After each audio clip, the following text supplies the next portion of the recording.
Sampurasun pamirsa, wilujeng patepang deui dina podcast Dongeng Sunda, Ciung Wanara sareng abdi Salsa dina episode kalima. Kacaritakeun aya budak buncir boga hayam adu, sakitu menanganana geus dugi ka Kanjeng Raja Galih Pakuan.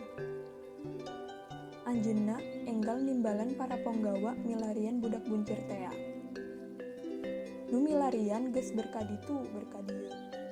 Tapi nu dipilarian teu kapendak, teu aya raratan-raratanana acan. Kabeneran ku kapinteran lengser, budak buncir teh kapanggih. Ngan waktu diajak ka karaton, ngadeuheus ka Kanjeng Raja. Budak buncir teh embungeun. Ari alesanana sieun ku patih. Budak buncir teh nyarita terus terang katugeunahna ku patih. Nu janji rek mere duit sarajut kalah rek nyiksa. Patih nu model kitu mah cenah kudu meunang hukuman.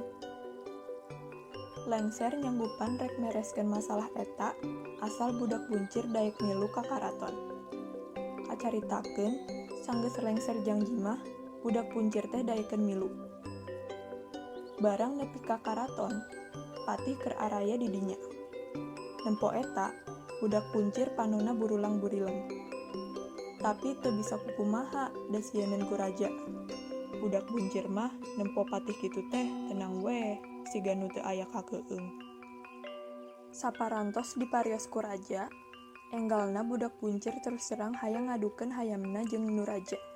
Nu geus sohor ka mana-mana teu acan aya nu ngelehkeun. Isukna jelema-jelema geus pinuh di tempat pangaduan hayam rek lalajo. Hayam raja mah datangna ka dinya ge pada ngagotong jeung kurungna. Di barang datang disada. Atuh, si budak buncir geus datang cingongo bari ngusapan hayamna si turundul. Barang geus ningang karena waktuna dua hayam geus pasang sanghareup-sanghareup. Hayam raja nu jangkung leuwih ti hayam patih, dongko bari muridingkeun bulu beheungna. Panonna gular-giler, sieun kapiheulaan ka bintih.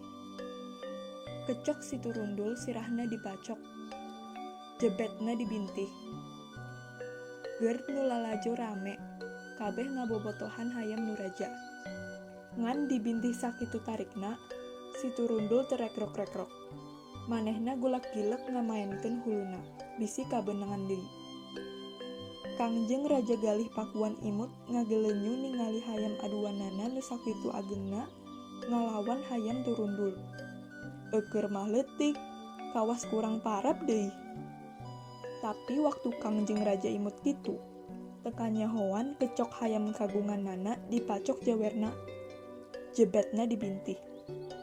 Kawas lawan-lawan si turundul nu ti heula, teu kudu ngadua kalian dibintih. Sakali ge cukup. Barang jebet golepak ngagoler.